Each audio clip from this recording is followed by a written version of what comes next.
Cumprimento a todos os meus irmãos com a paz de Jesus. Seja bem-vindo ao estudo da lição número 9. Convertam o seu coração. Antes de começar, vamos orar. Pai querido que estás nos céus, aqui estamos como teus filhos, buscando a tua bênção, a tua face, buscando a direção do Espírito Santo para entender a tua vontade, a tua palavra. Revela-te a nós. Derrama sobre nós o Espírito Santo neste momento, sobre mim e os meus irmãos, em nome de Jesus. Amém. Convertam o seu coração. O verso áureo diz: de lá vocês buscarão ao Senhor seu Deus e o acharão quando o buscarem de todo o coração e de toda a sua alma. Deuteronômio 4, 29. Buscar a Deus de todo o coração, com toda a sua alma. Uma verdade inquestionável revelada na Bíblia é a de que todos nós somos pecadores. Não há nenhum justo sequer que faça o bem e nunca peque.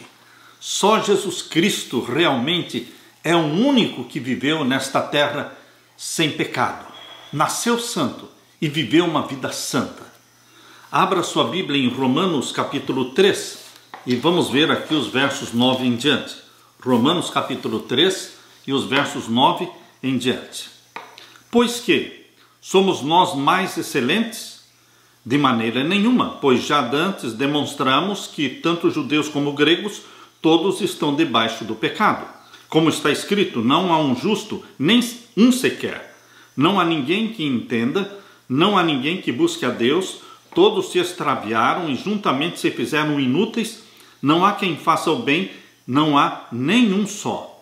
A sua garganta é um sepulcro aberto, com as suas línguas tratam enganosamente, peçonha de áspides está debaixo dos seus lábios. Cuja boca está cheia de maldição e amargura. Os seus pés são ligeiros para derramar o sangue. Em seus caminhos há destruição e miséria, e não conheceram o caminho da paz. Não há temor de Deus diante dos seus olhos. Ora, nós sabemos que tudo o que a lei diz, aos que estão debaixo da lei o diz, para que toda a boca esteja fechada e todo mundo seja condenável diante de Deus. Por isso, nenhuma carne será justificada diante dele pelas obras da lei, porque pela lei vem o conhecimento do pecado. Mas agora se manifestou sem a lei a justiça de Deus, tendo o testemunho da lei e dos profetas. Isto é, a justiça de Deus pela fé em Jesus Cristo para todos e sobre todos os que creem, porque não há diferença, porque todos pecaram e destituídos estão da glória de Deus. Todos pecaram. Todos pecamos e destituídos estamos da glória de Deus. Eu preciso da bênção do meu Senhor Jesus Cristo. Eu sou pecador, você é pecador. Não há nenhum justo sequer que faça o bem e nunca peque. Todos somos carentes da graça e da misericórdia de Deus. Bendito seja Deus, porque existe graça, existe misericórdia. As boas novas estão no verso 24. O verso 24 de Romanos capítulo 3 diz: sendo justificados gratuitamente pela sua graça, pela redenção que há em Cristo Jesus. Algo crucial para esta boa notícia é o arrependimento, reconhecer o nosso pecado, lamentar por ele, pedir perdão a Deus e finalmente afastar-se do pecado. Porque somos pecadores, o arrependimento deve ser a parte central da nossa existência cristã. Nesta semana veremos a ideia de arrependimento expressa no livro de Deuteronômio. Na parte de domingo, Mi-item. Mi-item quer dizer quem dará. O hebraico bíblico, como a maioria dos idiomas, é repleto de expressões idiomáticas que são palavras que assumem significado diferente do seu sentido original. Uma expressão idiomática do Antigo Testamento é mi-item. Mi é a pergunta quem e item significa dará. Então, literalmente, mi-item quer dizer quem dará. No Antigo Testamento, porém, esta expressão revela um desejo, revela um anseio ou algo que queira muito. Por exemplo, Após terem deixado o Egito, os filhos de Israel enfrentaram desafios no deserto. E ali eles exclamaram: quem nos dera tivéssemos morrido pela mão do Senhor no Egito. Êxodo 16, verso 3.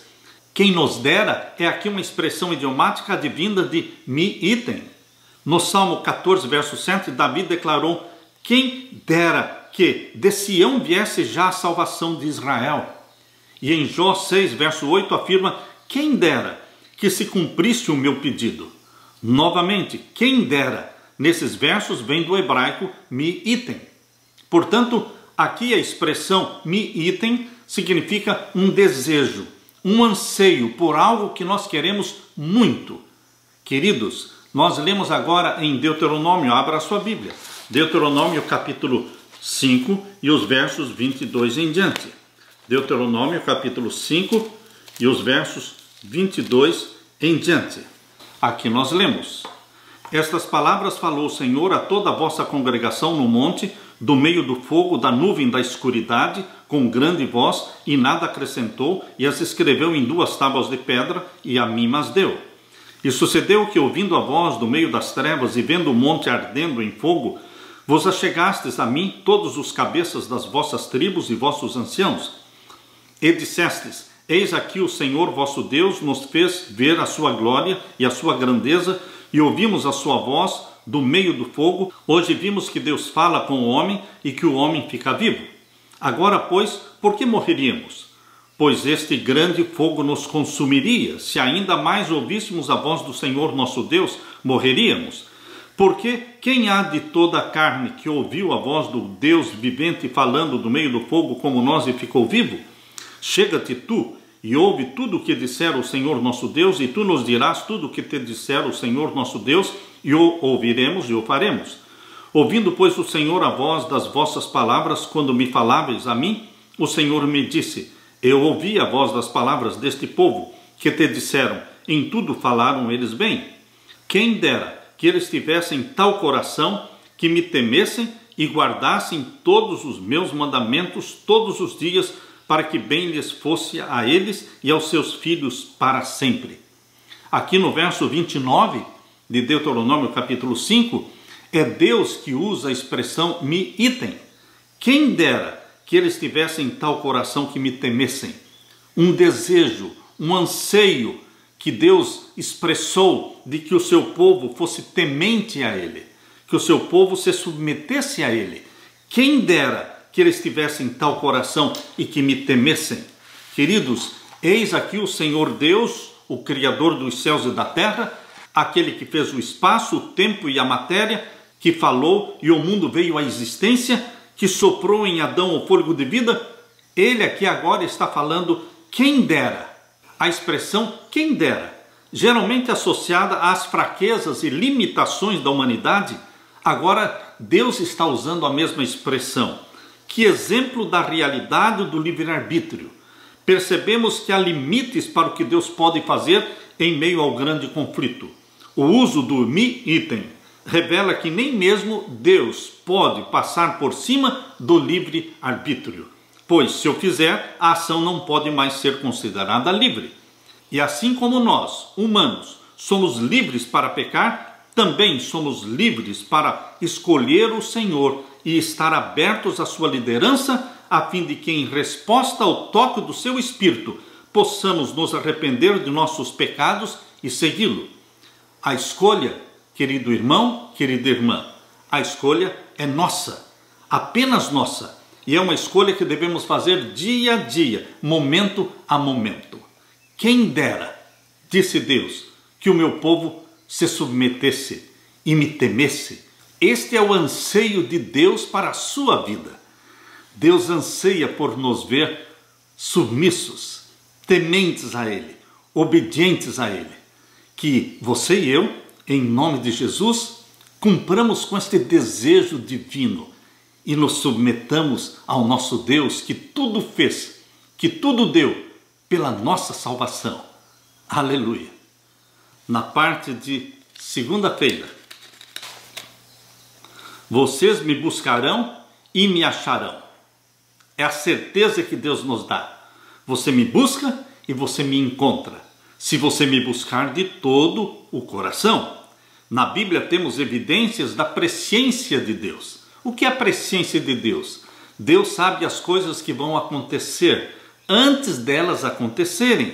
Ele sabe o que vai acontecer, seja a ascensão e queda dos impérios mundiais, como por exemplo ali em Daniel capítulo 2, no sonho da estátua de cabeça de ouro, peito e braços de prata, o quadril de bronze e as pernas de ferro, representando os 4 impérios mundiais. E novamente em Daniel capítulo 7, quando Deus mostrou a sua presciência, revelando o seu conhecimento da ascensão e da queda dos impérios mundiais, ali no capítulo 7 de Daniel, representados ali pelo leão, representando Babilônia, e então o urso representando a Medopérsia, e o leopardo representando a Grécia, e o animal terrível e espantoso representando o Império Romano. Deus conhece o fim desde o princípio. E queridos, esse conhecimento divino, mesmo das nossas escolhas livres, não tem influência sobre a liberdade dessas escolhas. Nós não sabemos o que Deus sabe. Por isso ele não interfere nas nossas decisões, mas ele sabe quais serão as decisões que nós faremos. Assim, o Senhor sabia, mesmo antes de conduzir os filhos de Israel para a terra prometida, Deus sabia o que eles fariam ali quando entrassem na terra prometida. Em Deuteronômio capítulo 4, abra sua Bíblia, em Deuteronômio capítulo 4 e os versos 25 a 28. Aqui nós lemos: Quando, pois, gerardes filhos e filhos de filhos, e vos envelhecerdes na terra, e vos corromperdes, e fizerdes alguma escultura, semelhança de alguma coisa, e fizerdes mal aos olhos do Senhor para o provocar a ira, hoje tomo por testemunhas contra vós o céu e a terra, que certamente perecereis depressa da terra, a qual passando o Jordão, ides a possuir. Não prolongareis os vossos dias nela, antes sereis de todo destruídos. E o Senhor vos espalhará entre os povos, e ficareis poucos em número entre as gentes, as quais o Senhor vos conduzirá. E ali servireis a deuses que são obra de mãos de homens, madeira e pedra, que não veem, nem ouvem, nem comem, nem cheiram. Então dali buscarás ao Senhor teu Deus e o acharás, quando o buscares de todo o teu coração e de toda a tua alma. Queridos, Deus sabia que o seu povo, quando entrasse na terra prometida, iria abandonar a Deus, iria se submeter aos deuses pagãos, adorariam os mesmos deuses falsos que os pagãos adoravam. Deus sabia que ia acontecer isso. Por isso Deus falou anteriormente, através de Moisés, o que iria acontecer. E também disse que quando eles se arrependessem, então dali buscarás ao Senhor teu Deus e o acharás, quando o buscares de todo o teu coração e de toda a tua alma. A presciência divina é o ato de Deus conhecer o fim desde o princípio. Porém, esta presciência divina não interfere, não influencia nas nossas decisões, no nosso livre-arbítrio. Nos versos anteriores aos citados aqui em Deuteronômio capítulo 4, nos versos anteriores, o Senhor disse aos israelitas especificamente que não fizessem ídolos nem os adorassem. Porém, nos versos seguintes é declarado que eles fariam exatamente isso, apesar de todas as advertências. Em Deuteronômio 4, verso 25, Deus diz: Quando, pois, gerardes filhos e filhos de filhos, e vos envelhecerdes na terra, e vos corromperdes, e fizerdes alguma escultura, semelhança de alguma coisa, e fizerdes mal aos olhos do Senhor para o provocar a ira. Moisés deixou claro que isso não aconteceria de imediato. Depois de tudo o que experimentaram, era pouco provável que caíssem em idolatria. No entanto, após uma geração ou duas, devido à tendência de esquecer o que o Senhor tinha feito por eles e pela rejeição das suas advertências, serão levados a se opor à vontade de Deus e se inclinar diante dos deuses falsos. Em Deuteronômio capítulo 4, versos 29 a 31, nós lemos: Então dali buscarás ao Senhor teu Deus e o acharás, quando o buscares de todo o teu coração e de toda a tua alma. Quando estiveres em angústia e todas estas coisas te alcançarem, então no fim de dias te virarás para o Senhor teu Deus e ouvirás a sua voz. Porquanto o Senhor teu Deus é Deus misericordioso e não te desamparará, nem te destruirá, nem se esquecerá do concerto que jurou aos teus pais. Deus anteviu a apostasia de Israel, mas Deus anteviu também o arrependimento e o retorno deles para Deus. Queridos, a graça é incrível. Mesmo depois de caírem na terrível idolatria e receberem as consequências dos pecados, se eles voltassem para o Senhor, Ele os perdoaria e os restauraria. Se escolhessem se arrepender, Ele os aceitaria. Em Deuteronômio 4:30 temos a palavra veshavita. Veshavita muitas vezes traduzida por converter, mas que significa voltar. Ou seja, eles estão voltando para o Senhor, de quem não deveriam ter se afastado. A palavra hebraica teshuvah, da mesma raiz de voltar, significa arrepender-se. Portanto, o que está envolvido aqui no arrependimento é um retorno para Deus, depois de termos sido separados dele pelos nossos pecados. Vocês me buscarão e vocês me acharão, quando me buscarem de todo o vosso coração. Bendito seja este Deus cheio de graça e de misericórdia, que nos recebe de braços abertos, quando depois de termos apostatado, depois de termos pecado contra Deus, quando nos voltamos para Ele, Ele nos recebe de braços abertos e nos perdoa e nos cobre com a sua justiça. Aleluia! Na parte de terça-feira, Teshuvah, retorno. Em Deuteronômio, um tema-chave se evidencia: obedeça e seja abençoado. Desobedeça e sofra as consequências. Não é diferente no Novo Testamento. Quando você lê aqui em Gálatas capítulo 6, versos 7 e 8, você percebe que tanto no Antigo como no Novo Testamento, Deus exige o quê? Obediência. Você obedece e é abençoado. Você desobedece e recebe as consequências. Gálatas capítulo 6 e os versos 7 e 8. Aqui nós lemos: não erreis, Deus não se deixe escarnecer, porque tudo que o homem semear, isso também ceifará. Porque o que semeia na sua carne, da carne ceifará a corrupção, mas o que semeia no Espírito, do Espírito ceifará a vida eterna. Gálatas capítulo 6, versos 7 e 8, está aqui o mesmo princípio do Antigo Testamento. Aquilo que nós plantamos, nós colhemos. Após a queda, o pecado parece tão fácil e tão natural quanto respirar. Nós somos pecadores já por nascimento, já nascemos com a natureza pecaminosa. E apesar das advertências e promessas de Deus, porque Deus falou, porque este mandamento que hoje lhes ordeno não é demasiadamente difícil, nem está longe de vocês. Deuteronômio 30, verso 11. Apesar disto, muitos fizeram exatamente o contrário. Caíram nos pecados sobre os quais Deus os havia advertido. Mesmo assim, o Senhor estava disposto a aceitá-los de volta, se, de livre escolha, se arrependessem e voltassem para Ele. Em Deuteronômio capítulo 30, versos 1 até o verso 10, abra sua Bíblia, em Deuteronômio capítulo 30 e os versos 1 até o verso 10. Aqui nós lemos. A ideia aqui é a ideia de aceitação dos pecadores rebeldes que se afastaram de Deus. Deus os aceitaria, Deus os perdoaria. Deuteronômio 30, verso 1 em diante. E será que sobrevindo-te todas estas coisas, a bênção ou a maldição que tenho posto diante de ti, e te recordares delas entre todas as nações para onde te lançar o Senhor teu Deus, e te converteres ao Senhor teu Deus, e deres ouvido a sua voz conforme a tudo o que eu te ordeno hoje, tu e os teus filhos, com todo o teu coração e com toda a tua alma, então o Senhor teu Deus te fará voltar do teu cativeiro e se apiedará de ti e tornará a juntar-te dentre todas as nações entre as quais te espalhou o Senhor teu Deus. Ainda que os teus desterrados estejam para a extremidade do céu, desde ali te ajuntará o Senhor teu Deus e te tomará dali. E o Senhor teu Deus te trará à terra que teus pais possuíram, e a possuirás, e te fará bem e te multiplicará mais do que aos teus pais.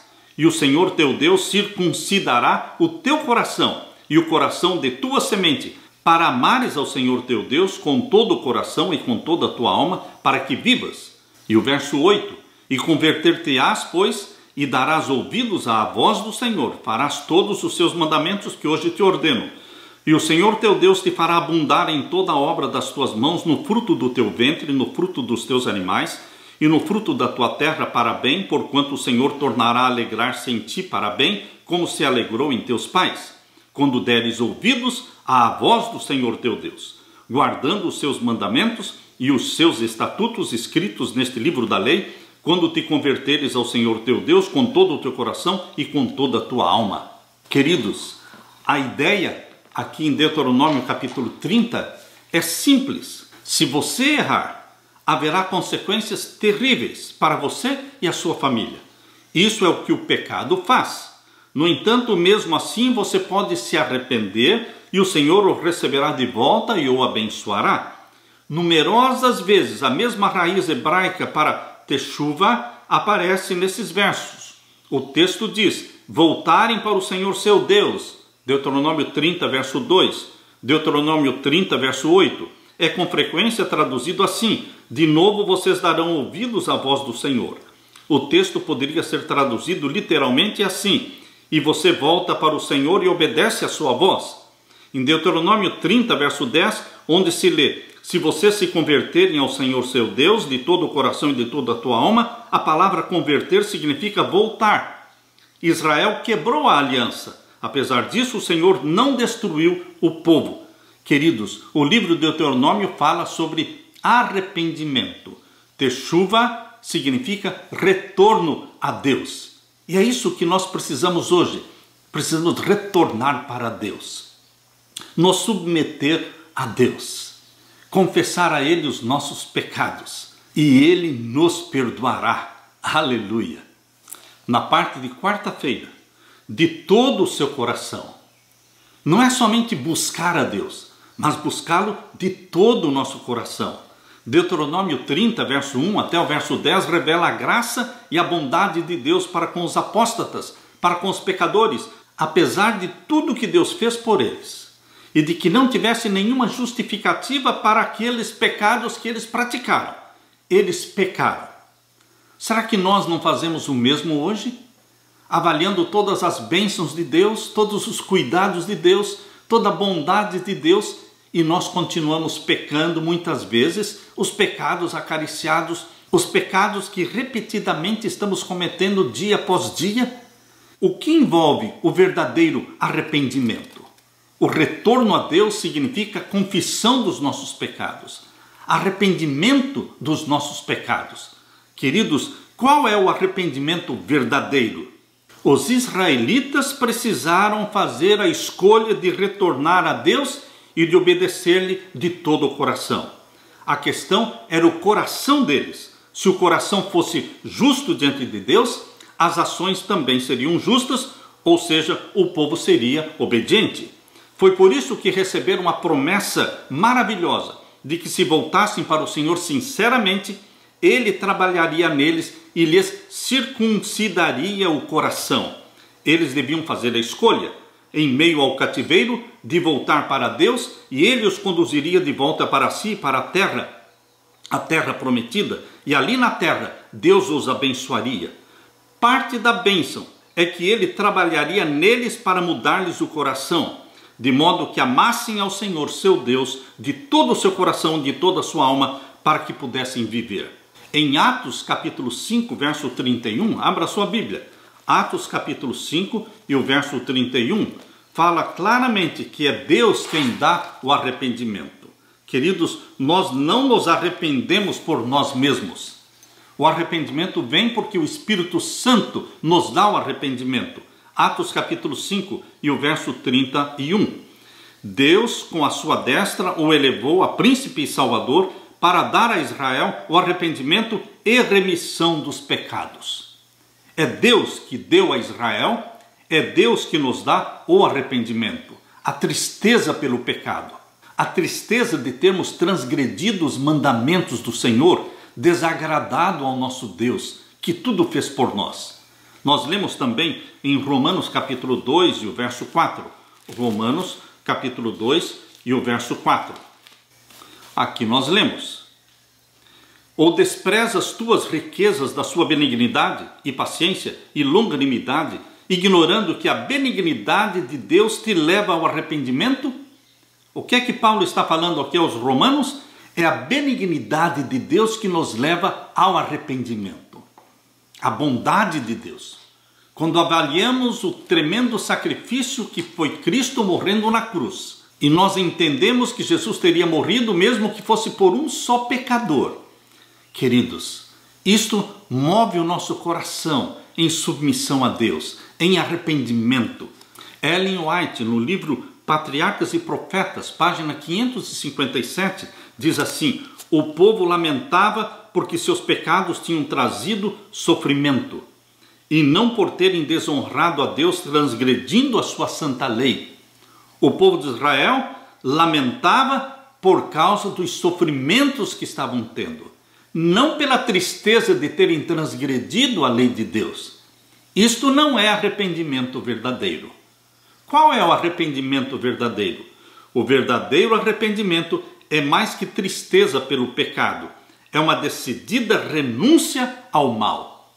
Quando você sente tristeza pelo pecado cometido, porque desagradou a Deus, porque magoou o coração de Deus, e este verdadeiro arrependimento resultará numa decidida renúncia ao pecado. Você rompe com o pecado, você não mais quer continuar nele.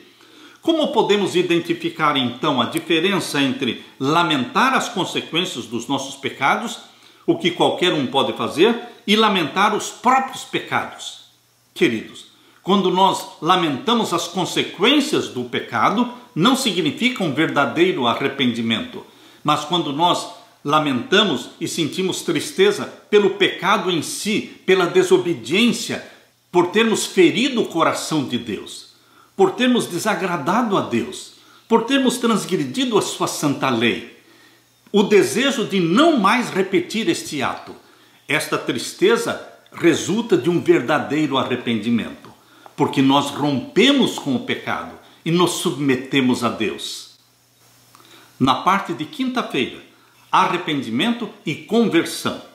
O Novo Testamento está repleto do conceito de arrependimento, mais que no Antigo Testamento. João Batista começou seu ministério com um chamado ao arrependimento. Abra sua Bíblia em Mateus capítulo 3. Mateus capítulo 3, vamos ver então os versos 1 até o verso 8.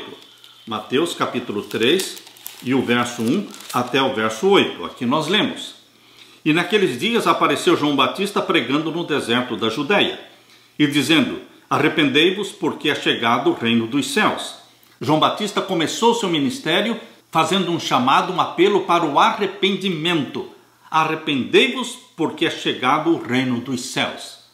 Hoje, os sermões, os grandes pregadores da televisão, pouco falam sobre arrependimento, sobre confissão, sobre abandono do pecado. Queridos, nossa religião tem que ser feita de confissões, de arrependimento, de rompimento com o pecado. Isto é verdadeira religião. Aqui diz no verso 3, porque este é o anunciado pelo profeta Isaías, que disse: voz do que clama no deserto, preparai o caminho do Senhor, endireitai as suas veredas. E este João tinha o seu vestido de pelos de camelo e um cinto de couro em torno dos seus lombos, e alimentava-se de gafanhotos, mas que no original se refere a alfarrobas e mel silvestre. Então ia ter com ele Jerusalém, de toda a Judéia e toda a província adjacente ao Jordão, e eram por ele batizados no rio Jordão, confessando os seus pecados. E vendo ele muitos dos fariseus e dos saduceus que vinham ao seu batismo, dizia-lhes: raça de víboras, quem vos ensinou a fugir da ira futura? Produzi, pois, frutos dignos de arrependimento. Frutos dignos de arrependimento. Obras e ações que provem, que mostrem que você e eu realmente estamos arrependidos. Jesus também iniciou seu ministério fazendo um apelo forte para o arrependimento. Marcos capítulo 1 e o verso 15.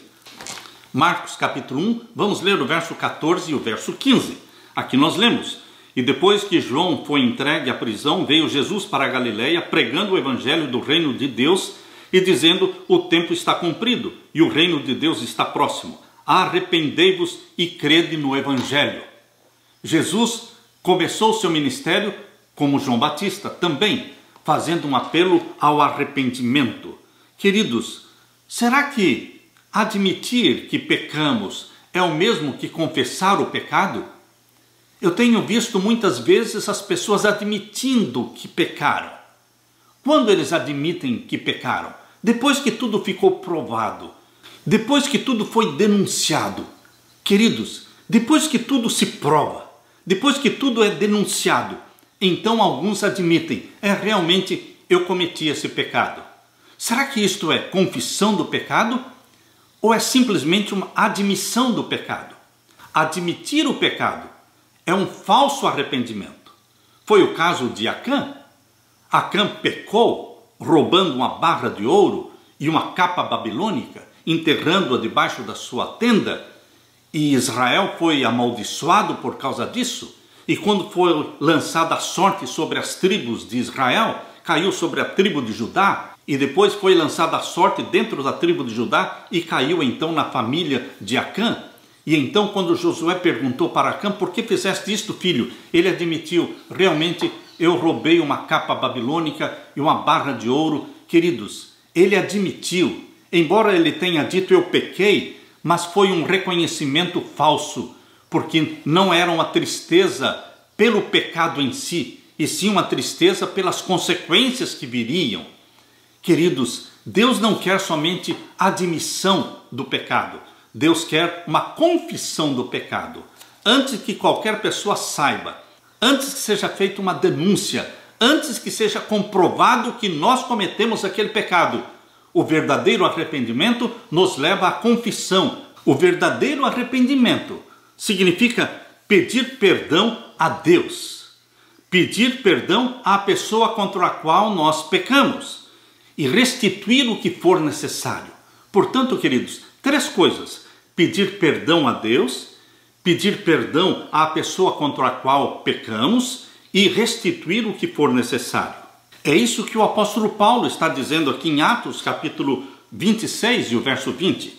Em Atos capítulo 26, verso 20, Paulo diz assim: antes anunciei primeiramente aos que estão em Damasco e em Jerusalém e por toda a terra da Judeia e aos gentios que se emendassem e se convertessem a Deus, fazendo obras dignas de arrependimento. Obras dignas de arrependimento. Obras e ações que mostram, que provam de que nós estamos arrependidos. Ou seja, nós pedimos perdão a Deus, nós pedimos perdão à pessoa contra quem pecamos e também nós restituímos aquilo que for necessário e rompemos com o pecado. Nós temos na Bíblia alguns exemplos de falso arrependimento. Você pode ver isso na experiência de Acã, um falso arrependimento. Você pode ver isso também na vida do rei Saul. O rei Saul, ele se arrependeu várias vezes ele disse eu pequei. Quando você abre a sua Bíblia em 1 Samuel capítulo 15, aqui em 1 Samuel capítulo 15, no verso 24, Saul disse: então disse Saul a Samuel: pequei, porquanto tenho traspassado o dito do Senhor e as tuas palavras, porque temi ao povo, dei ouvidos à sua voz. Saul disse eu pequei, mas ele tentou justificar o seu pecado, dizendo: eu tive medo do povo, por isso eu fiz isso. E novamente no verso 30, Saul disse eu pequei. Disse ele então: eu pequei, honra-me, porém agora diante dos anciãos do meu povo e diante de Israel, e volta comigo para que adore ao Senhor teu Deus. Queridos, tanto o arrependimento de Acã foi falso, como o arrependimento de Saul foi falso. Porque Saul, embora se arrependesse de estar tentando matar Davi, muitas vezes ele dizia eu pequei, mas ele continuava tentando matar Davi. Isso nós lemos aqui em 1 Samuel capítulo 26. 1 Samuel capítulo 26, verso 21. Então disse Saul: pequei, volta meu filho Davi, porque não mandarei fazer-te mal, porque foi hoje preciosa a minha vida aos teus olhos.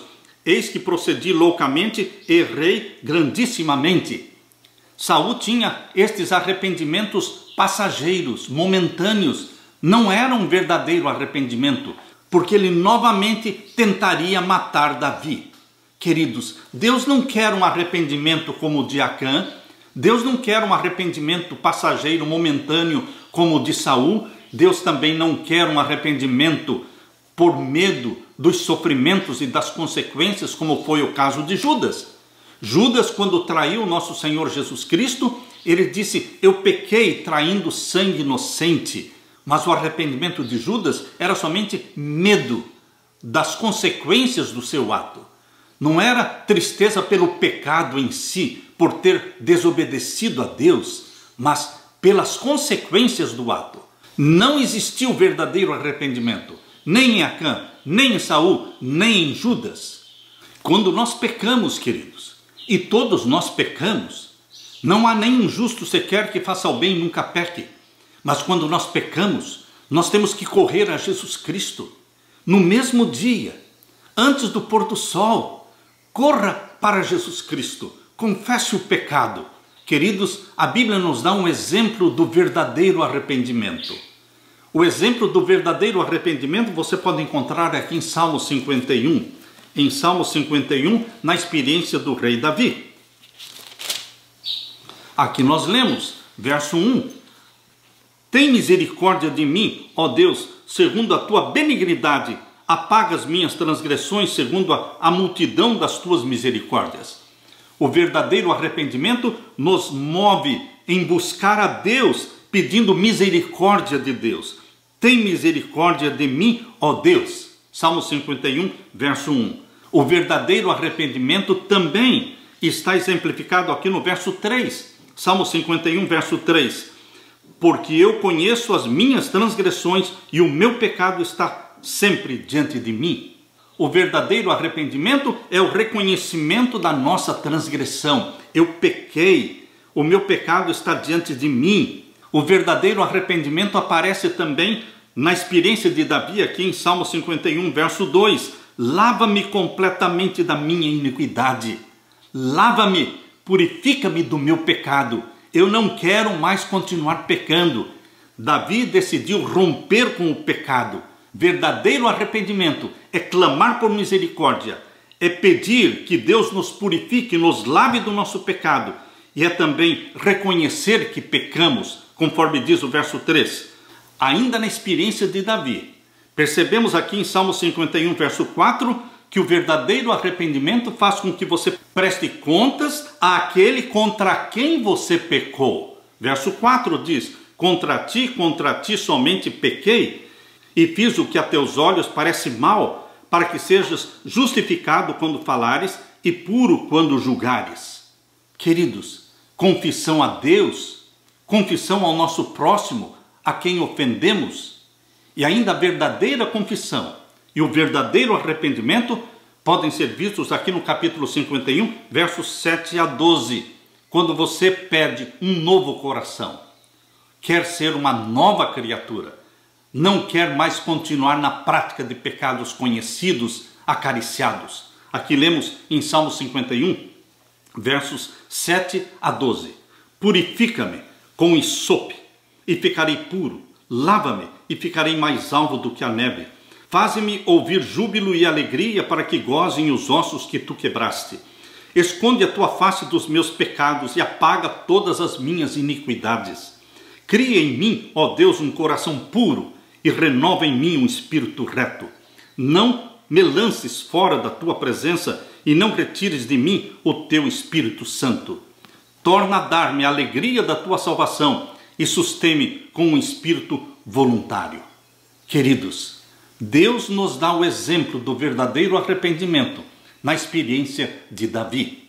Nossa religião precisa consistir em confissões diárias, em arrependimento diário, buscando de Deus um novo coração.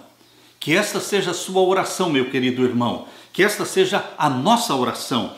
Cria em mim, ó Deus, um coração puro e renova em mim um espírito reto. Não me lances fora da tua presença e não retires de mim o teu Santo Espírito. Que Deus derrame sobre você a sua graça, a graça divina. Que Deus derrame sobre você o Espírito Santo. Que Deus dê para você e para mim um espírito voluntário e alegria da salvação. Aleluia!